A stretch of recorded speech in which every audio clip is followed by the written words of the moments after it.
menayangkan hal-hal yang patut diperbincangkan dalam bingkai sastra dan budaya.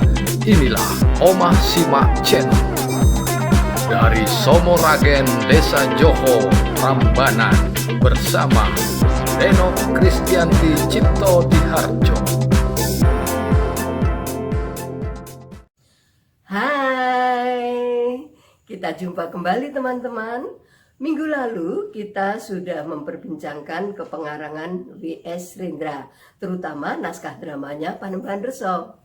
Nah, kali ini saya masih akan membicarakan karya-karya W.S. Rendra, khususnya puisi. Iya, ini juga upaya Omah Simak Channel memenuhi permintaan teman-teman.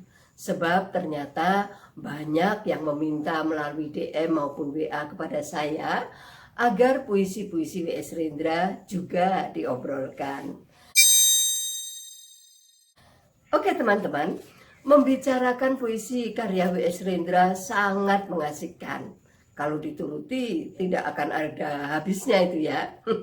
Iya, soalnya puisi-puisi W.S. Rendra selain yang bersifat melankolik atau puisi-puisi cinta, sebagian besar puisinya merupakan alat perjuangan dalam membela kaum yang termarginalkan. Rupanya keberpihakan W.S. Rendra kepada wong cilik sangat besar. Meskipun begitu, kalau kita cermati dengan baik, ada ciri-ciri tertentu yang mendominasi puisi-puisi W.S. Rendra. Nah, kita akan membicarakannya satu persatu. Yang pertama adalah puisi-puisi cinta yang penuh kemesraan dan kelembutan. Misalnya saja puisi berjudul Episode. Puisi ini melukiskan sepasang kekasih yang saling memperhatikan, saling mengasihi. Diksi-diksinya sederhana teman-teman, namun imajinatif sekali. Nah, coba saya akan bacakan satu penggal baitnya saja. Mengapa sebuah kancing bajumu lepas terbuka? Aku hanya tertawa. Lalu ia sematkan dengan mesra sebuah peniti menutup bajuku. Sementara itu, aku bersihkan guguran bunga jambu yang mengotori rambutnya.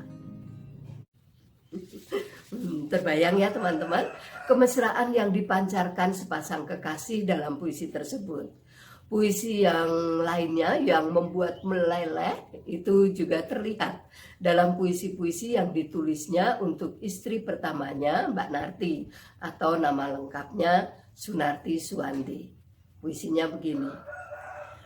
Kutulis surat ini kala langit menangis dan dua ekor belibis bercintaan dalam kolam. Bagai dua anak nakal, jenaka dan manis, mengibaskan ekor serta menggetarkan bulu-bulunya. Wahai Dek Narti, kupinang kau menjadi istriku.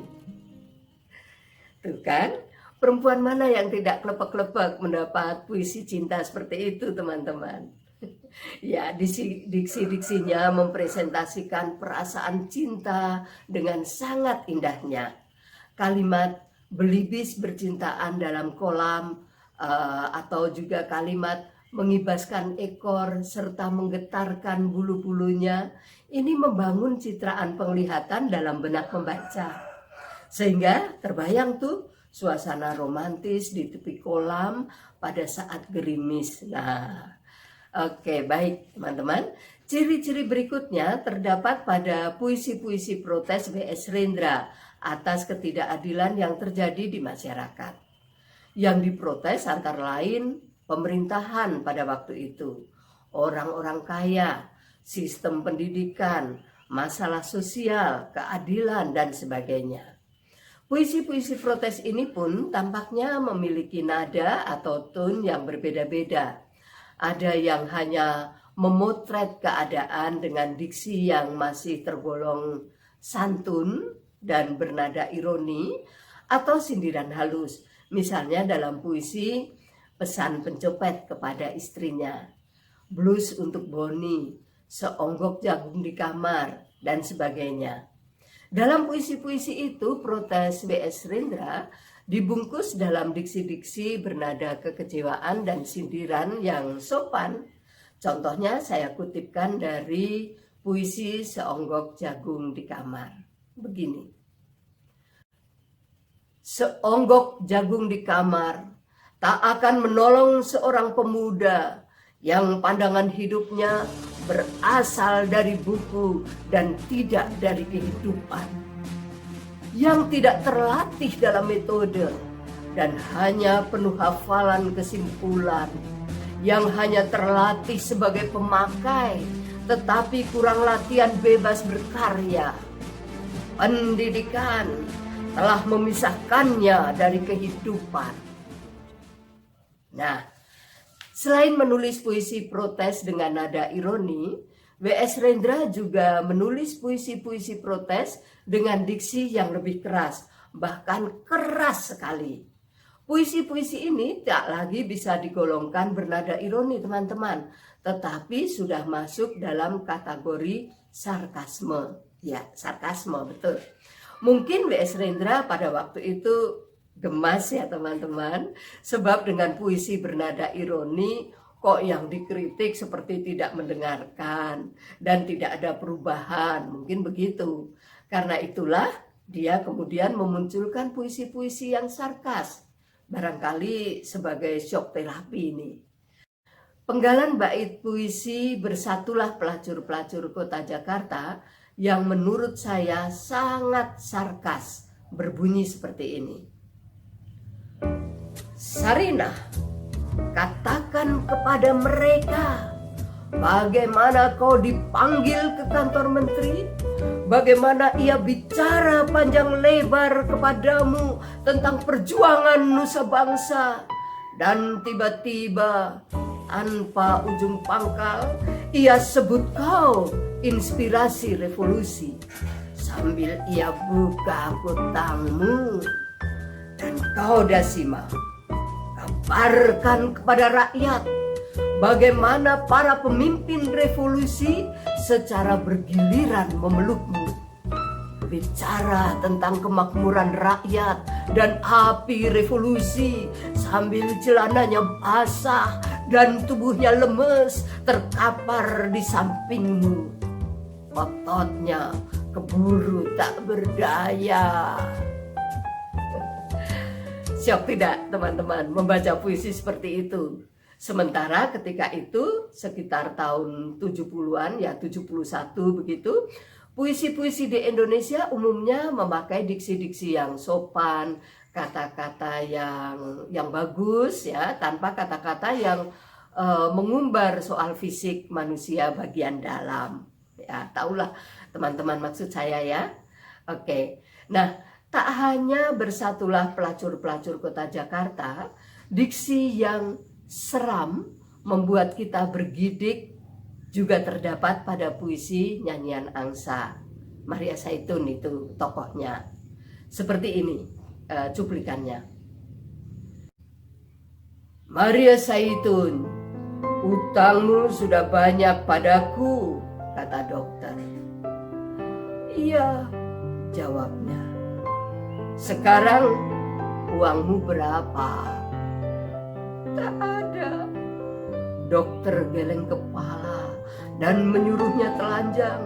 Ia kesakitan waktu membuka baju, sebab bajunya lekat di borok ketiaknya.